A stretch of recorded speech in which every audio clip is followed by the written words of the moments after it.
ओ, ओ,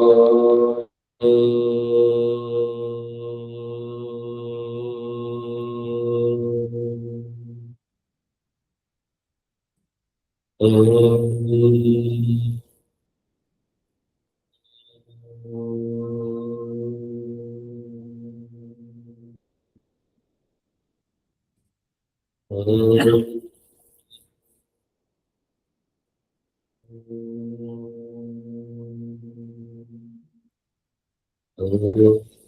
सहनावतु सहनौ भुनक्तु सह वीर्यं करवावहै तेजस्विनावधीतमस्तु मा विद्विषावहै।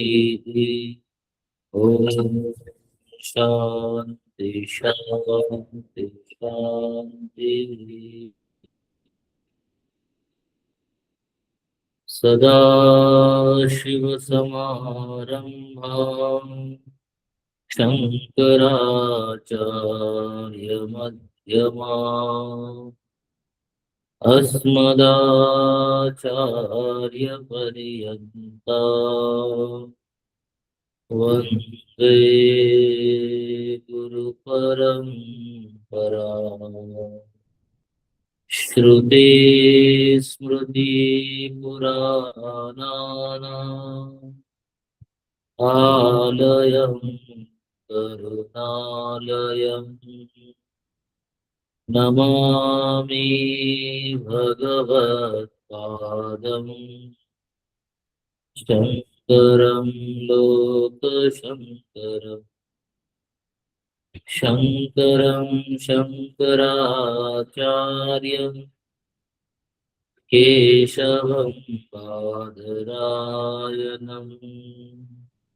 सूत्रभाष्य कृतौ वन्दे भगवन्तौ पुनः पुनः। ईश्वरो गुरुरात्मेति मूर्तिभेदविभागिने व्योमवद्व्याप्तदेहाय श्रीदक्षिणामूर्तये नमः।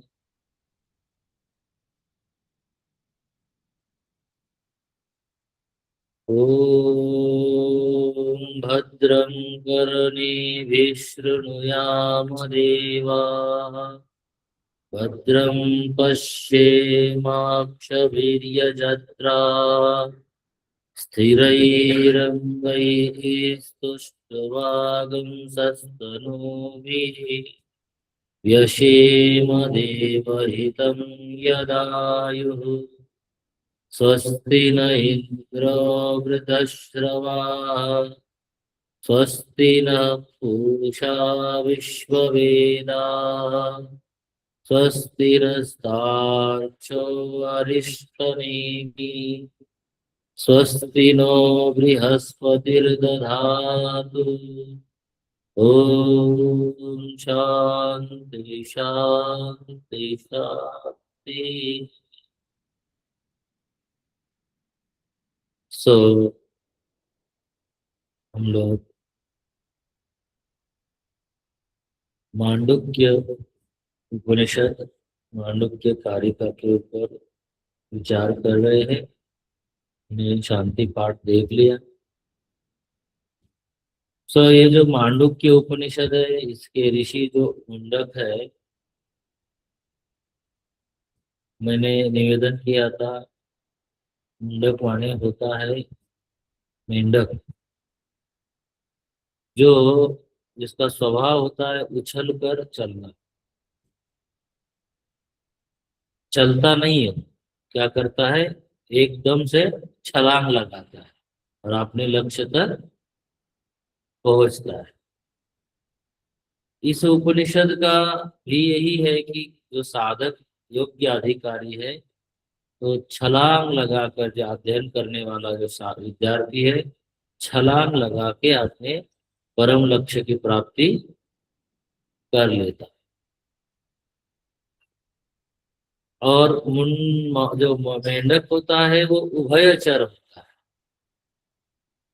उभयचर माने जलचर भी है और थलचर भी है। तो जो इस उपनिषद का आचार्य है, आत्मज्ञान से युक्त है,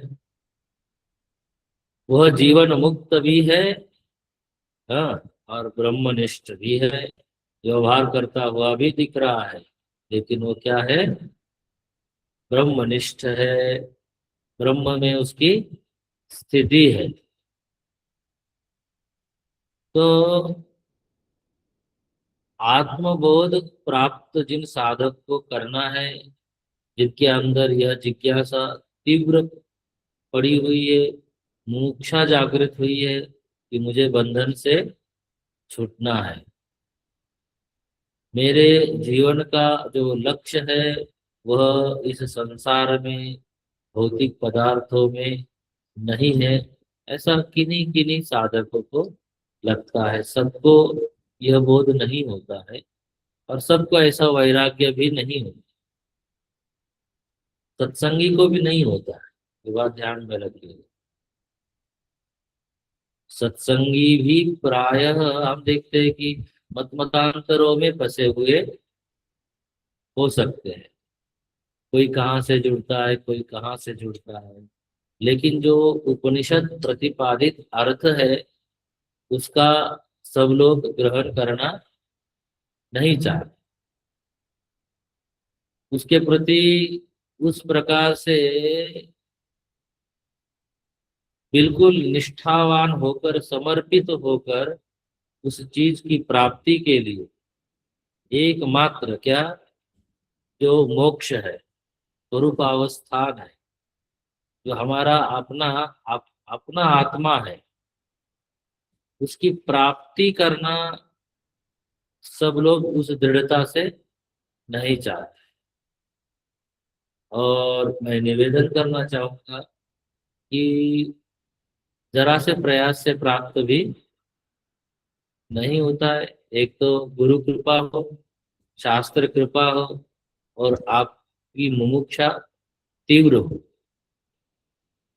वैराग्य प्रदीप्त हो,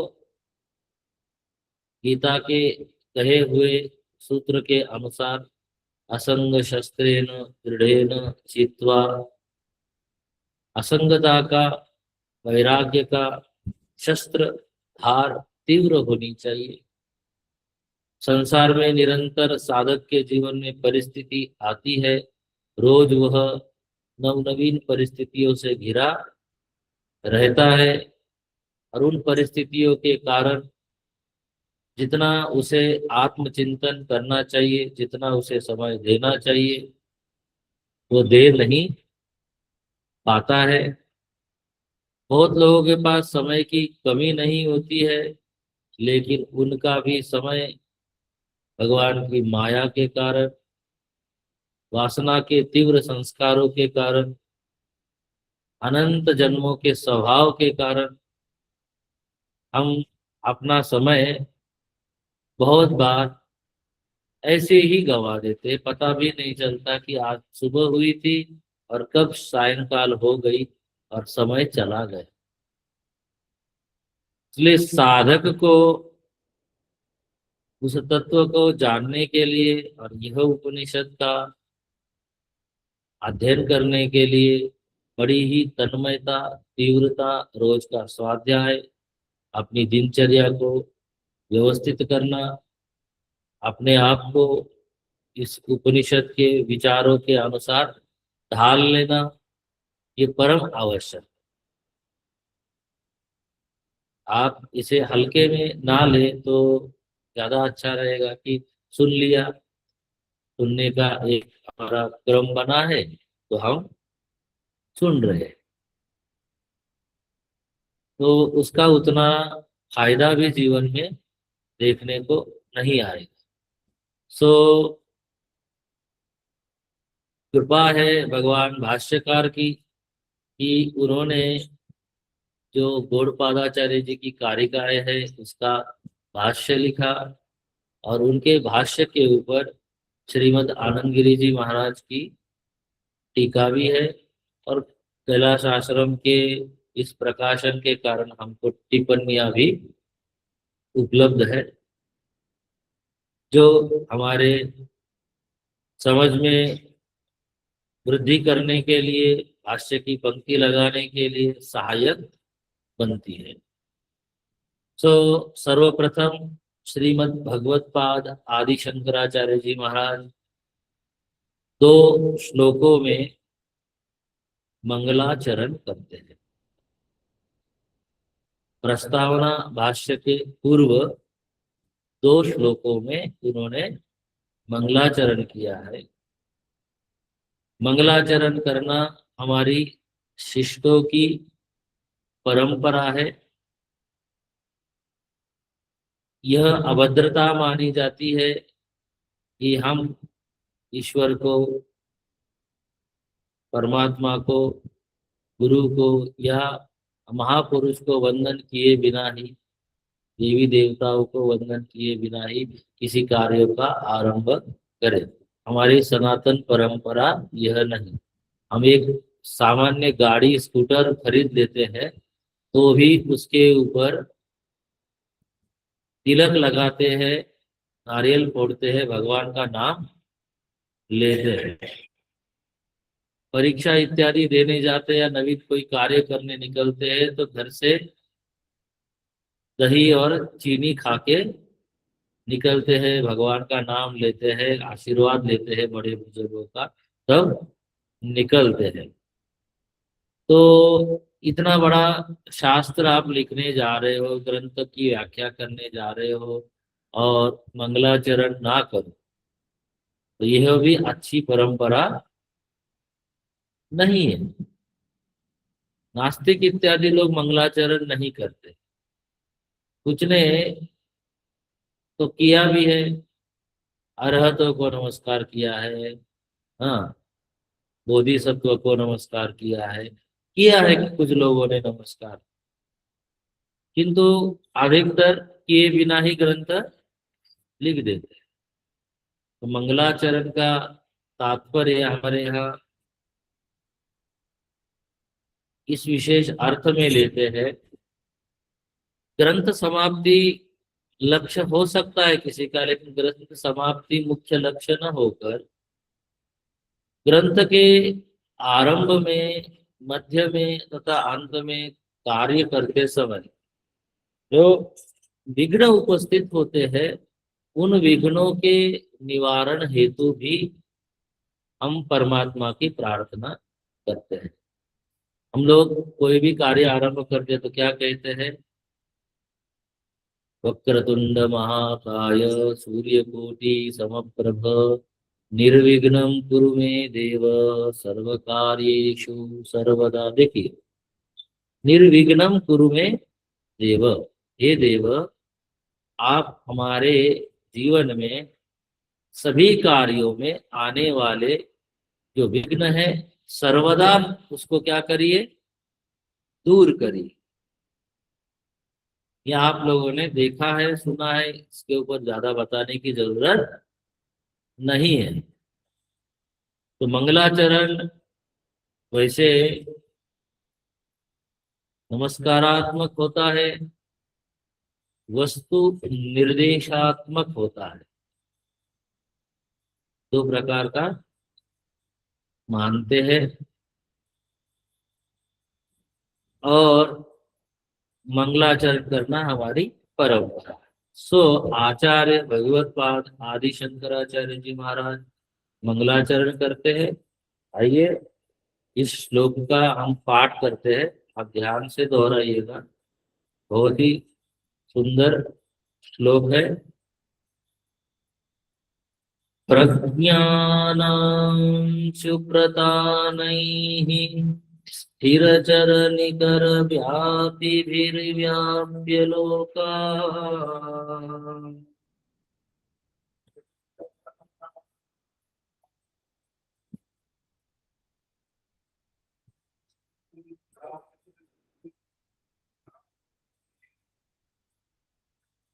प्रज्ञानांशुप्रदानैः स्थिरचरनिकर व्यापिभिर्व्याप्य लोकान्।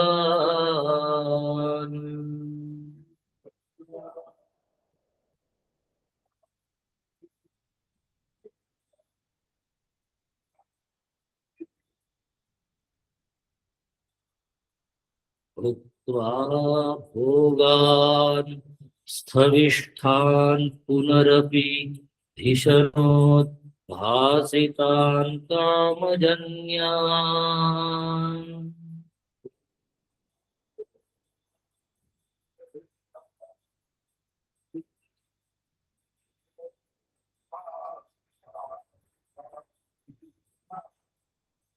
हित्वा सर्वान् विशेषान् स्वपिति मधुरभुं मायया भोजयन्नः।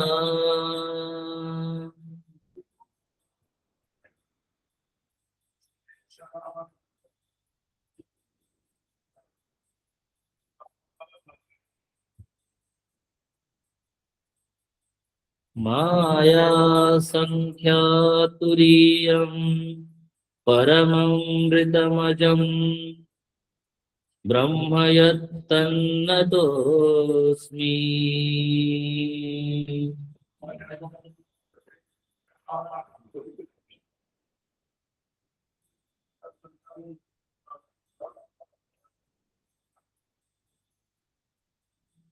एक बार दोहरा दीजिए और से। प्रज्ञानांशुप्रदानैः स्थिरचरनिकर व्यापिभिर्व्याप्य लोकान्।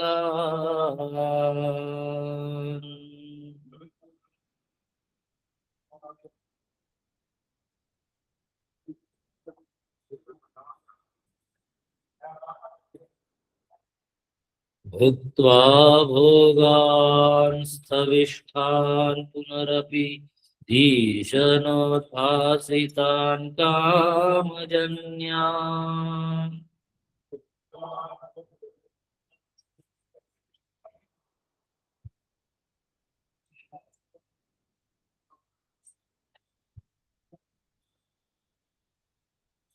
हित्वा सर्वान् विशेषान् स्वपिति मधुरभुं मायया भोजयन्नः।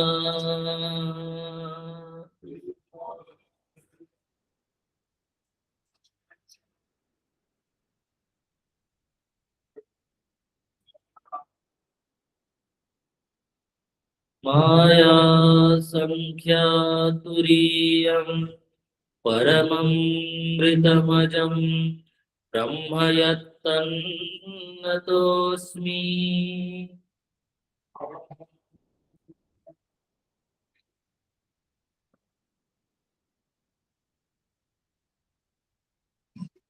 ये गीता प्रेस वाले में कहाँ पर है? ये गीता प्रेस की जो पुस्तक है उसमें तो नहीं, कहाँ पर है, किस पृष्ठ पर?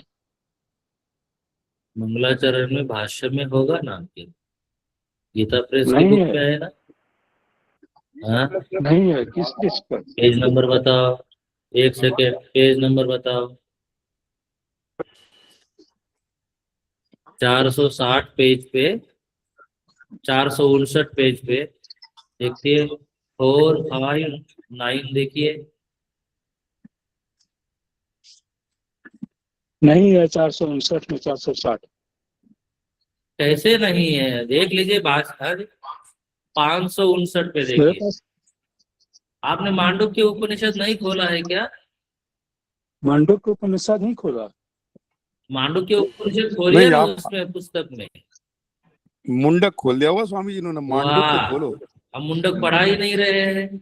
मांडुक में सबसे पहले आगम प्रकरण में भाष्यकार का मंगलाचरण 560 पेज से शुरू है, 559 पे। सावधान होना चाहिए, इसलिए मैंने पहले निवेदन किया था कि सावधानी होनी चाहिए। वो पूरा मुझे लगा उपनिषद उन्होंने पढ़। मुंडक खोल दिया होगा।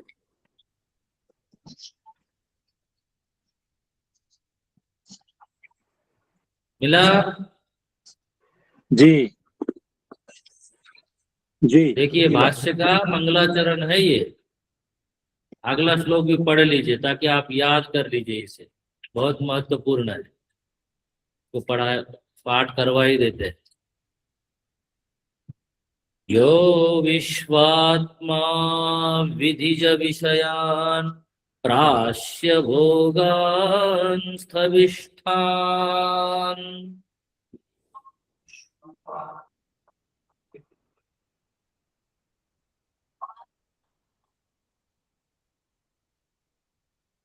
पश्वाच्चान्यान् स्वमतिविभवान् ज्योतिषा स्वेन सूक्ष्मान्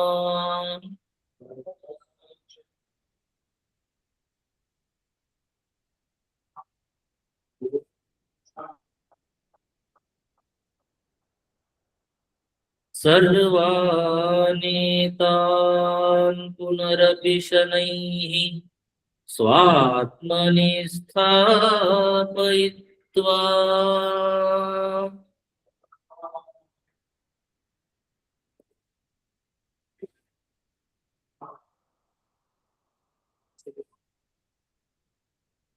हित्वा सर्वान् विशेषान् विगतगुणगण पात्वसौ नस्तुरीयः।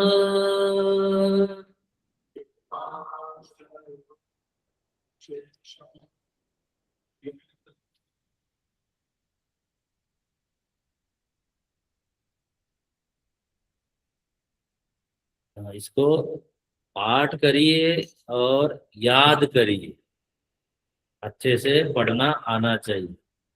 तो देखिए, भगवान शंकराचार्य जी महाराज, भगवान भाष्यकार, इन दो मंत्रों में मंगलाचरण कर रहे हैं। प्रथम में ब्रह्म का जो प्रतिपादन प्रथम श्लोक में किया जा रहा है वो विधि मुख से किया जा रहा है, ठीक है। और दूसरा जो प्रतिपादन किया जा रहा है वह निषेध मुख से किया जा रहा है। विधि मुख से करने का तात्पर्य है माने ऐसा है, यह ब्रह्म है, और निषेध मुख से करने का तात्पर्य है कि यह ब्रह्म नहीं, ब्रह्म ऐसा है, ऐसा नहीं है। तो क्या कहते हैं, कहते हैं ब्रह्म यत्तन्नतोऽस्मि, ध्यान दीजिएगा, ब्रह्म यत्तन्नतः अस्मि। अस्मि अहम का वाचक है अस्मि शब्द। हम क्या कर रहे हैं, बोले कि उस ब्रह्म को नमस्कार कर रहे हैं। क्या कर रहे हैं, नमस्कार कर रहे हैं। जो ब्रह्म तत्व कैसा है इसके संदर्भ में बोलते, थोड़ा सा आनंद गिरी जी महाराज को देखते हैं, उसके बाद हम श्लोक के ऊपर आते हैं। देखिएगा दूसरे पेज पे देखिएगा, मंगलाचरण के 4 श्लोक के उपरांत देखिए उन्होंने साफ साफ क्या लिखा है। मंगलाचरण के श्लोक को भी थोड़ा सा देखिएगा, जिससे महत्व बुद्धि थोड़ी सी बढ़ती है। देखिए आनंद गिरि जी महाराज लिखते हैं, परिपूर्ण परिज्ञान परितृप्ति मते सते सते विष्णवे जिष्णवे कृष्णस्मै कृष्ण नाम भृते नमः। इस श्लोक से तो यही लग रहा है कि आनंद गिरि जी महाराज के जो इष्ट देव है भगवान कृष्ण है, ऐसा लगता है। अपने गुरु को भी नमस्कार किया, शुद्धानंद उनके गुरु है। भगवान कैसे परिपूर्ण ज्ञान से परितृप्त विष्णु स्वरूप है, वही कृष्ण है, उनको नमस्कार है। शुद्धानंद पदाम्बोजत द्वंद्वम अद्वंद्वम ता अस्पदम नमस्कुर्वे पर पुरस्कृत कर्तुम तत्व ज्ञानम ज्ञान महोदयम। देखिए अपने गुरु को प्रणाम किया, जिन उनके गुरु है स्वामी शुद्धानंद जी। ठीक है, तो अपने गुरु को भी प्रणाम करते, जहां से ये निर्मल ज्ञान प्राप्त हुआ है, द्वंद्व को नष्ट करने वाला ज्ञान प्राप्त हुआ है। और ये जो व्याख्या कर रहे हैं विद्वानों के लिए तो है ही, लेकिन जो मंद बुद्धि है, विद्यार्थी है लेकिन मुमुक्षु है। मंद बुद्धि होने का मतलब ये नहीं होता कि मुमुक्षा नहीं है, तीव्र बुद्धि का हो जाने से मुमुक्षा हो जाएगी, ये भी नहीं होता। शास्त्र का ग्रहण करने का सामर्थ्य थोड़ा मंद है तो मंद है, आप उसमें क्या कर सकते हैं। लेकिन हमें ग्रहण करने की जो जिज्ञासा, इच्छा तीव्र है, तो ऐसे मंद बुद्धियों के उपकार के लिए भी हम क्या कर रहे हैं, ग्रंथ की व्याख्या कर रहे हैं। देखिए क्या कहते हैं, पहले परम गुरु श्रीमद गौड़पादाचार्य जी, श्री गौड़पादाचार्य से नारायण प्रसाद, उनको जो ज्ञान मिला है गौड़पादाचार्य जी को, कहाँ से मिला है, भगवान नारायण के प्रसाद से। और हमको कहाँ से मिल रहा है, श्री गौड़पादाचार्य जी के कृपा से। प्रतिपन्न मांडुक्योपनिषदार्थ आविष्करणाय श्लोकान् आचार्य प्रणीत व्याचिख्यासु भगवान भाष्यकार चिकीर्षितस्य। देखिए हम लोग तो नाम लेते समय यह भी ध्यान नहीं रखते कि आदर सूचक होना चाहिए, बड़े लोगों का नाम बार बार नहीं लेना चाहिए। हमारे मिशन में खास करके अंग्रेजी में जो लोग पढ़ते हैं ना, उनको बहुत, मैं तो कहूँगा कि तमीज नहीं होती ये शब्द प्रयोग करना, कि मैंने ये अनुभव किया है। हम तो ऋषिकेश हरिद्वार में परंपरा के साधुओं के बीच में रहे हैं, कभी भी महात्मा नाम नहीं लेते थे एक दूसरे का। मैंने देखा कि हमारे यहाँ युवा केंद्र का जो यूथ होता है, यंग लड़का, हमारे यहाँ आचार्य जो ब्रह्मचारी लोग होते उनको फर्स्ट नेम से बुलाते, आचार्य जी कहते थे या ब्रह्मचारी जी बुलाते तो चल जाता। मैंने खुद अनुभव किया है, कुछ लोगों को टोका भी है, इस प्रकार से बोलते से फर्स्ट नेम ले ले। समझे किसी का नाम है सर्वज्ञ चैतन्य, तो कहेंगे सर्वज्ञ जी, आप सर्वज्ञ जी सीधा बोले। कुछ लोग तो स्वामी लोगों का सीधा सीधा नाम ले ले, स्वामी जी भी बोलने की जगह। देखिए आनंद गिरि जी महाराज किस प्रकार से लिखते हैं, क्या लिखते हैं, जो गौड़पादाचार्य जी ने कारिका तथा मांडुक्य उपनिषद है श्रुति का, इस उपनिषद की व्याख्या करने के लिए भगवान भाष्यकार क्या हुए, प्रवृत्त हुए, उन्होंने इच्छा की। भगवान भाष्यकार, क्या लिखा, भगवान, क्यों भाष्यकार नहीं लिखा, भगवान शब्द लगाते। मैं इसलिए बोल रहा हूं कि आप लोग भी वेदांत तो पढ़ रहे हैं, तो पढ़ रहे हैं, तो पढ़ते समय यह पढ़ने के बाद भी हमारे मन में भी ये संस्कार, यह गुरु शिष्य परंपरा के प्रति एक आदर बुद्धि और एक शिष्टाचार उत्पन्न होना चाहिए। हमारे आचरण में वो शिष्टता दिखनी चाहिए कि हम किसी सामान्य परंपरा के अनुयायी नहीं है, हम एक श्रेष्ठ परंपरा के वाहक है, हमारे श्रेष्ठ पूर्वजों के हम वंशज है। किसी के पिता का गौरव, उसके वंश का गौरव उस व्यक्ति के आचरण से, उसके व्यवहार से बढ़ता है। बड़ा गौरवमयी वंश है, लेकिन अगर आचरण गड़बड़ कर देगा तो उस वंश का गौरव खराब हो जाएगा ना। तो हम लोगों को यह ध्यान में रखना है, हल्की बात नहीं सोचनी है। चित्त में जितना उदात्त और गंभीरता, प्रेम, आदर, विनय बना रहेगा, ज्ञान उतना ही सहजता से ग्रहण होगा, बैठेगा। देखिए क्या कहते हैं, चिकीर्षितस्य, जो इच्छा कर रहे हैं, तो ऐसे भगवान भाष्यकार ने शिष्टाचार प्रमाणकम मुखतः समाचरण, उन्होंने आचरण कैसा किया, शिष्टाचार को दिखाने वाला आचरण किया। उसके लिए उन्होंने नमस्कार रूपम मंगलाचरम शिष्टाचार प्रमाणकम मुखतः समाचरण। देखिए आचार्य ने ऐसा मंगलाचरण किया कि जो शिष्टाचार का द्योतक है, प्रमाण है, आने वाली पीढ़ी को एक मार्गदर्शन देने वाला है। क्या कहते हैं, अभिधेय आदि अनुबंधम अपि सूचयति।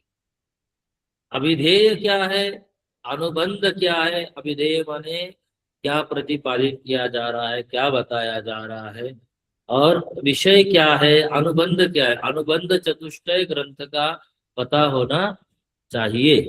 अनुबंध किसे कहते हैं, कौन बताए, चार होते हैं ना, अनुबंध तो चार होते हैं ना, अधिकारी, विषय, संबंध और प्रयोजन। ठीक है, उसका भी सूचित कर दिया। बोले क्या है, बोले तत्र विधि मुखेन वस्तु प्रतिपादनम इति प्रक्रिया प्रदर्शयति। यहाँ पे विधि मुख से प्रक्रिया का प्रतिपादन करने के लिए भगवान भाष्यकार ने क्या लिखा, ब्रह्म यत्तन नतोस्मि, ब्रह्म यत्तन नतोस्मि। श्लोक देखते रहिएगा, टीका भी देखते रहिएगा। आपने ये पुस्तक क्यों लाई, इसी में है।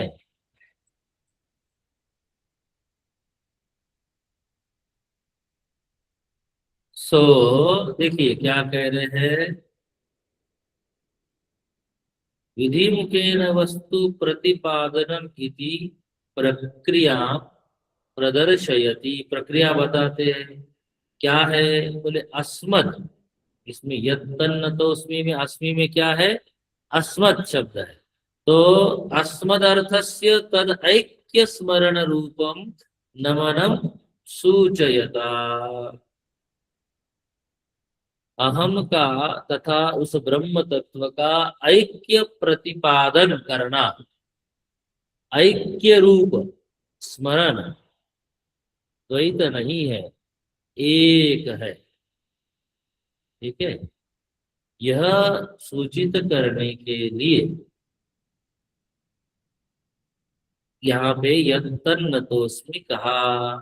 ब्रह्मण तदर्थस्य प्रत्यकत्वं सूचयितम् इति।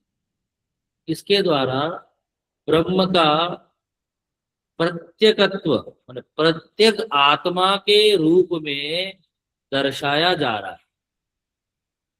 आत्मा का प्रत्यकत्व इसमें बताया जा रहा है। देखिए क्या कह रहे हैं, जैसे तत्त्वम् अर्थयो ऐक्यं विषयो ध्वनितः यत् शब्दस्य प्रसिद्धार्था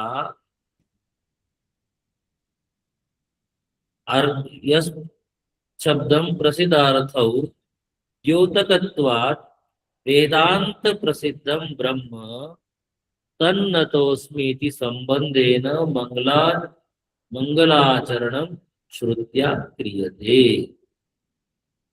कि जो ब्रह्म है वह एकत्व उसका बताने के लिए प्रत्येक आत्मा के रूप में यहाँ निर्देश करने के लिए इस ब्रह्म को यहाँ यत्तन्नतोस्मि के रूप में बताया गया।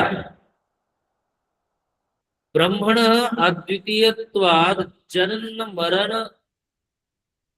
कारण अभावात अमृतम अजम इति उत्तम। देखिए क्या कहा है, परम अमृतम अजम ब्रह्म। जन्म मरण, जन्म मरण क्या है? उत्पत्ति और नाश। तो उस तत्व में ना जन्म है ना मरण है, ना ही उसका कोई कारण है। इसके लिए शब्द प्रयोग किया गया परम अमृतम अजम। अविनाशित्व बताने के लिए तथा अद्वितीयत्व तो नहीं है, यह बताने के लिए यह शब्द का प्रयोग आचार्य करते हैं। जनन मरण प्रबंधस्य संसारत्वात्। संसार कैसा है? इसमें जन्म है और मरण भी है। और प्रबंध माने ये संतत चल रहा है, इसका एक प्रबंध है पूरा। तो जनन मरण प्रबंधस्य संसारत्वात् तन्निषेधेन, और उसका निषेध से स्वतः असंसारित्वम दर्शयता। आत्मा में इसके द्वारा स्वतः ही आत्मा का असंसारित्व दिखाया गया। जिसमें भी जन्म है और मरण है वो क्या है? संसार है, संसारी है। और आत्मा में परम अमृतम अजम जो कहा गया, उससे क्या सिद्ध हुआ कि यह जो ब्रह्म तत्व है, ना इसमें जन्म है ना ही इसमें मरण है, माने इसमें संसरण नहीं। जहां भी संसरण दिख रहा है वो क्या है? जन्म मरण वाला है। माने एक काल में यह उत्पन्न होगा और एक काल में नहीं होगा। उत्पत्ति के बाद एक समय तक रहेगा, उसमें परिणाम भी होगा और उसमें विनाश भी होगा। लेकिन इस परिणामी संसार में एक ऐसा तत्व है जो अपरिणामी है। वह क्या है? आत्मवस्तु ब्रह्म तत्व। इसलिए संसार अनर्थ निवृत्ति ही निवृत्ति ही यह प्रयोजनम इति द्योतितम। इसके द्वारा संसार रूपी अनर्थ की निवृत्ति का ही प्रयोजन यहाँ बताया गया है।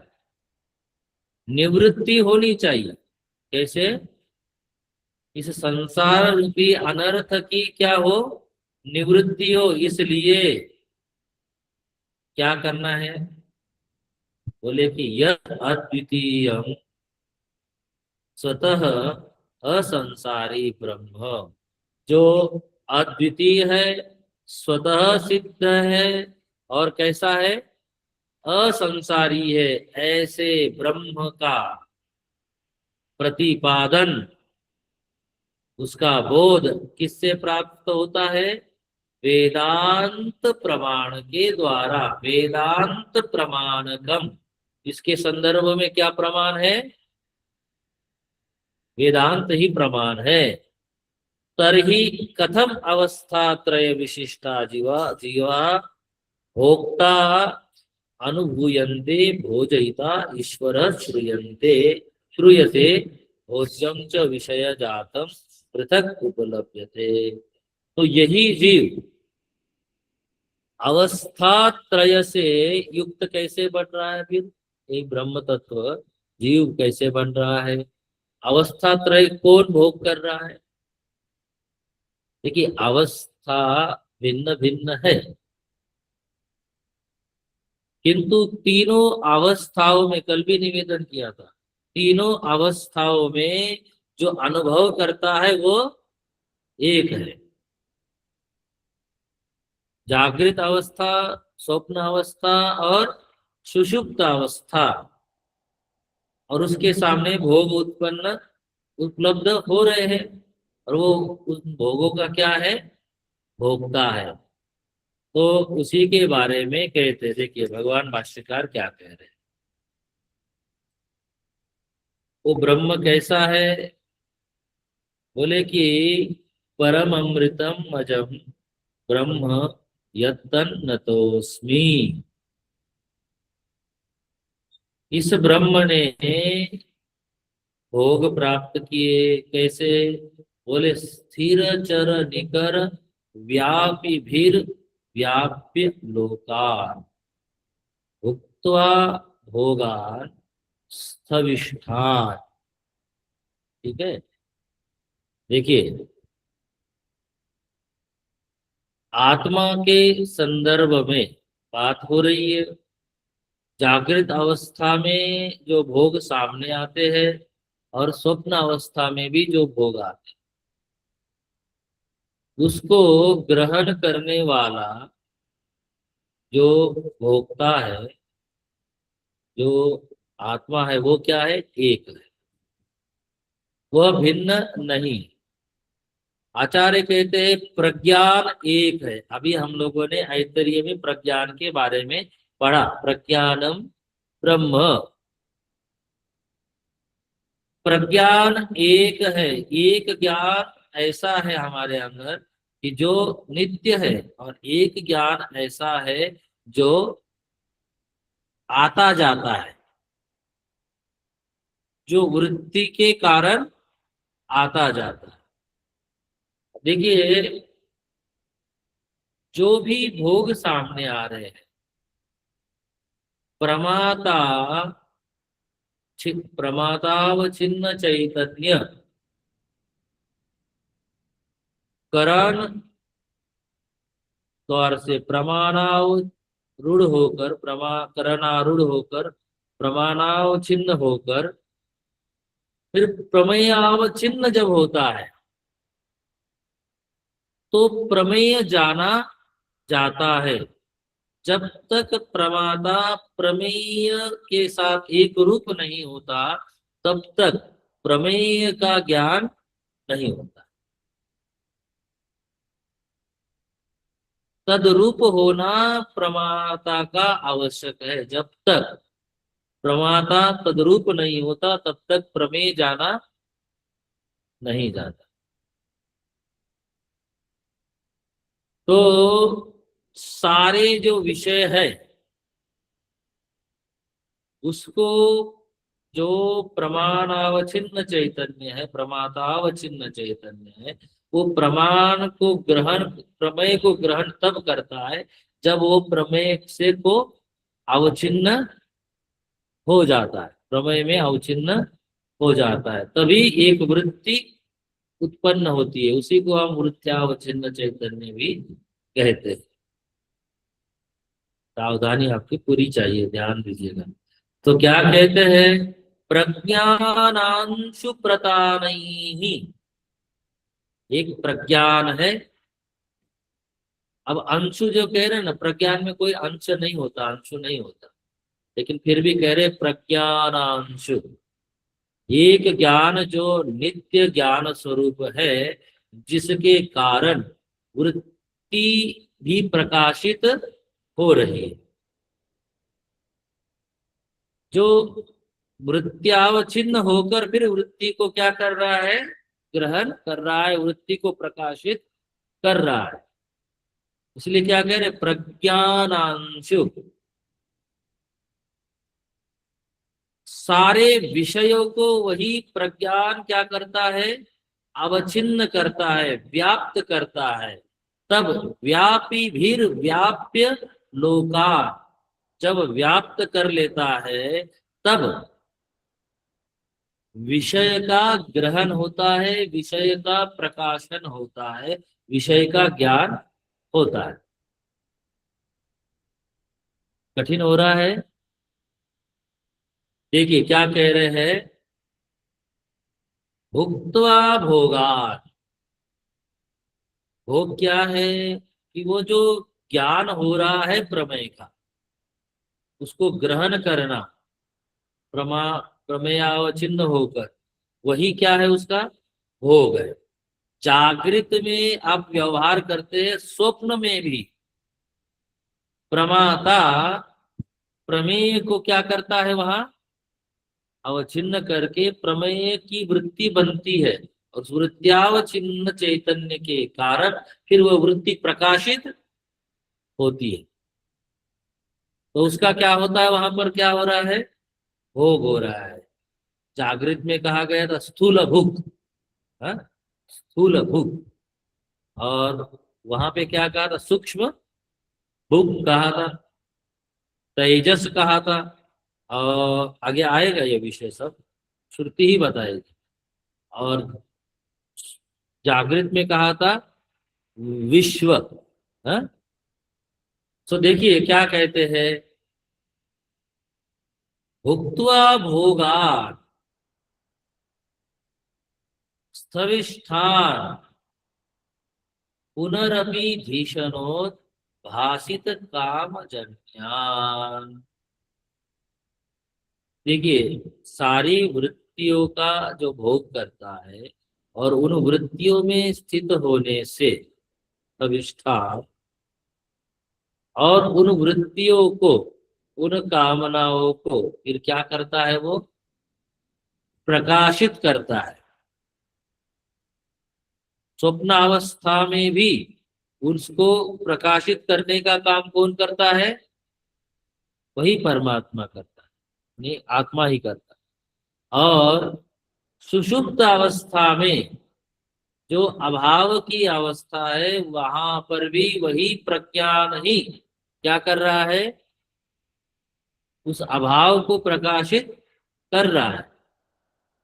वृत्ति एक अभावाकार बन रही है, वृत्तियों का गाढ़ापन वहां है, इसके कारण हमको लगता है हमें कुछ भी जाना नहीं जा रहा। जागृत में क्या होता है, अनेक वृत्तियां उठती रहती है, एक के बाद एक के बाद एक के बाद, तो इसलिए आपको लगता है कि आप जान रहे हैं, लेकिन विज्ञान तो निरंतर प्रकाशित कर रहा है। कहते हैं हित्वा सर्वान् विशेषान् स्वपिति भी, स्वप्न में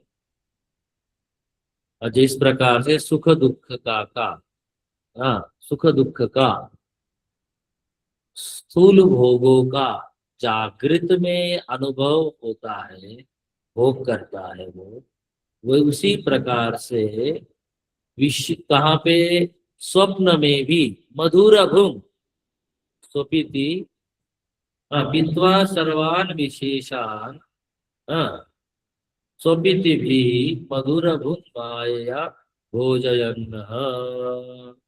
तो वहां पे स्वप्न में भोग करता है, और जो गहरी अवस्था है, कौन सी, निद्रा अवस्था है, वह मधुर भुंग, जो एकाकार वृत्तियां हो रही है वहां पे, उसको भी क्या करता है, भोगता है। तभी आप कहते हो ना कि मैं सुखपूर्वक सोया, वहां जो अनुभव हो रहा है वही एक प्रज्ञान है, उसको अनुभव हो रहा है। माया संख्या तुरीयम, माया से, जो माइक है, माया से युक्त ये सारा संसार चल रहा है अविद्या के कारण। और संख्या चार कह रहे हैं ना हम लोग, जागृत स्वप्न सुषुप्ति और तुरीयम, उसी को हम माया संख्या तुरीयम, उसी ब्रह्म को चतुर्थ अवस्था तुरीयम कह के, परम अमृतम मजम ब्रह्म यत्तन नतोस्मि, उस तुरीय को ही क्या कह रहे हैं, ब्रह्म कह रहे हैं। समय तो हो गया है, इसको आप देखना और पड़ेगा, तभी क्लियर होगा। अगले सप्ताह इसे और हम लोग देखते हैं, तब तक आप इसे पढ़िएगा, चिंतन करिएगा। प्रश्न कुछ उठता है तो हमें फोन कर दीजिएगा। ओम पूर्णमदः पूर्णमिदं पूर्णात् पूर्णमुदच्यते पूर्णस्य पूर्णमादाय पूर्णमेवावशिष्यते। ओम शांति शांति शांति। हरि ओम श्री गुरुभ्यो नमः। हरि ओम। ओम स्वामी जी। हरिओम।